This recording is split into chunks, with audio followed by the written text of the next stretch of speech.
good to see everyone. I miss you so much.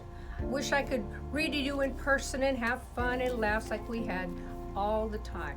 Anyway, Mrs. Wassman just wants to say happy Thanksgiving to all of you and love you. Thanksgiving at the Tappletons by Eileen Spinelli. Thanksgiving at the Tappletons was always a big day.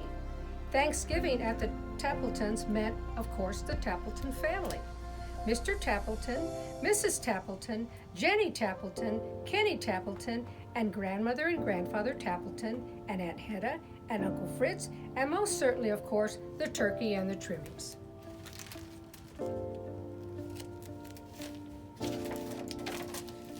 It was still dark when Mrs. Tappleton lit the oven and took the big turkey out of the refrigerator. Just then, someone knocked at the kitchen door. It was Mike the milkman. "Good morning, Mrs. Tappleton. I thought you might like some eggnog for the holiday." As Mrs. Tappleton reached for the eggnog, the turkey slipped from under her arm. Now, on a warmer day, this might not have been a problem, but this Thanksgiving was quite cold and the step was covered with ice. Before she or Mike could even think, the turkey had slithered into the yard. "Get it!" shouted Mrs. Tappleton. Mike reached out, but the turkey skidded past him through the gate and into the street. "Hurry!" screamed Mrs. Tappleton. "Stop that turkey!"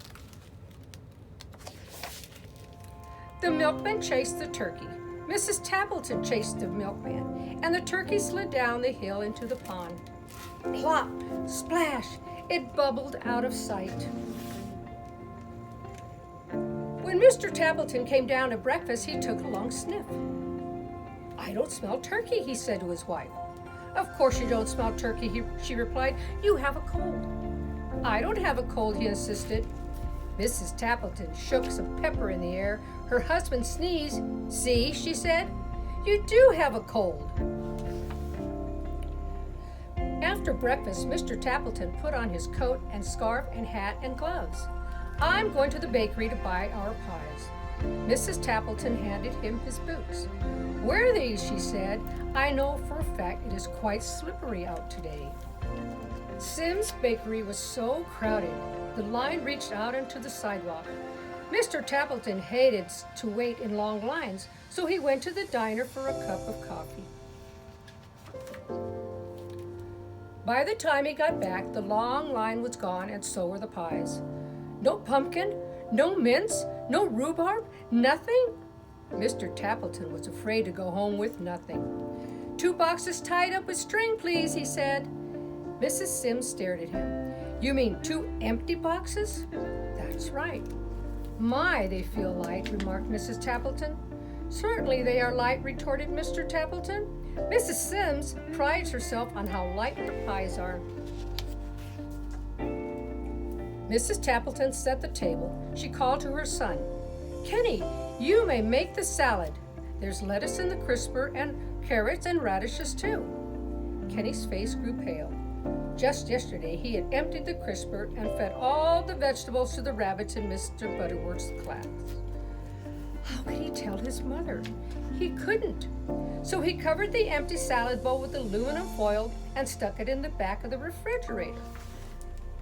When the others went to pick up the relatives at the train station, Jenny stayed behind to mash the potatoes. Every year this was her job. She loved it. This year, she thought, I'll make them even better. I'll use the blender. Just as Jenny flicked on the switch, the phone rang. It was her best friend, Nora. If there was one thing Jenny loved to do better than mashed potatoes, it was talk.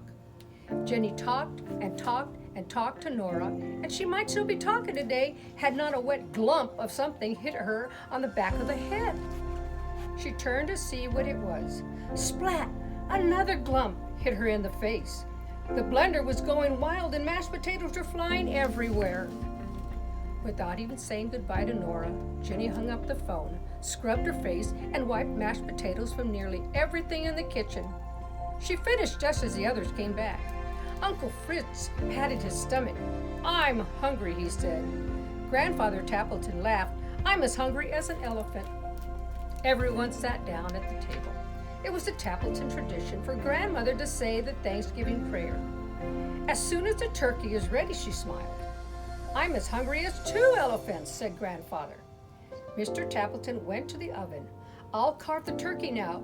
He opened the oven door. The turkey is gone! Mr. Tappleton searched on the table and under the table and in every kitchen cabinet. He looked into the sink and in the broom closet. I can't find the turkey anywhere. Mrs. Tappleton took a deep breath. She told them how their fine turkey had slipped out the door and down the steps and across the yard and through the gate and down the street and plop, splash into the pond. So much for the turkey, said Uncle Fritz, and his stomach rumbled a little louder. Never mind, said Aunt Hedda good-naturedly. We'll fill up on the trimmings. I'll get the salad, Jenny announced. Then Grandmother can say the prayer. Jenny set the bowl on the table and peeled off the aluminum foil.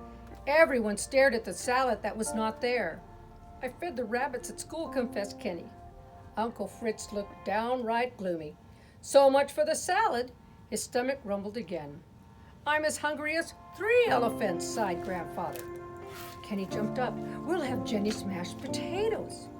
He brought the pot from the kitchen and lifted the lid. I was on the phone, said Jenny meekly, and the blender went wild.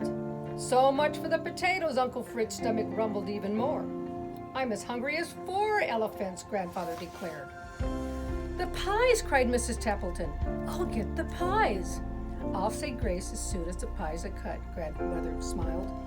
Mrs. Tappleton brought in the boxes, set them down, and untied the string. You brought home 2 empty boxes, she glared at Mrs. Tappleton. Who covered his ears? 5 elephants, groaned Grandfather. The dining room was quiet. Everyone looked down at the empty table. Uncle Fritz muttered something, but it could not be heard above the rumble of his stomach. A tear rolled down Jenny's cheek. No Thanksgiving dinner, she sniffled. Nothing to say a prayer for, sighed Kenny. Grandmother smiled. Of course there is something. There is more to Thanksgiving than a turkey and trimmings. And then Grandmother Tappleton asked everyone to bow their heads and to hold hands around the dining room table.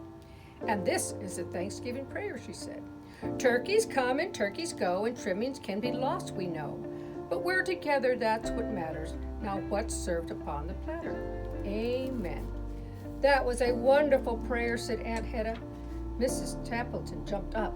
We have liverwurst and cheese in the refrigerator. I'll help fix the sandwiches, offered Mr. Tappleton. Jenny wiped her tear. I'll get the pickles. Kenny laughed. I'll open a jar of applesauce for dessert. And so the Tappletons had their Thanksgiving dinner after all. Uncle Fritz's stomach stopped rumbling, and Grandfather Tappleton ate enough liverwurst to feed 6 elephants. In fact, everyone had plenty to eat, but most of all, they had each other.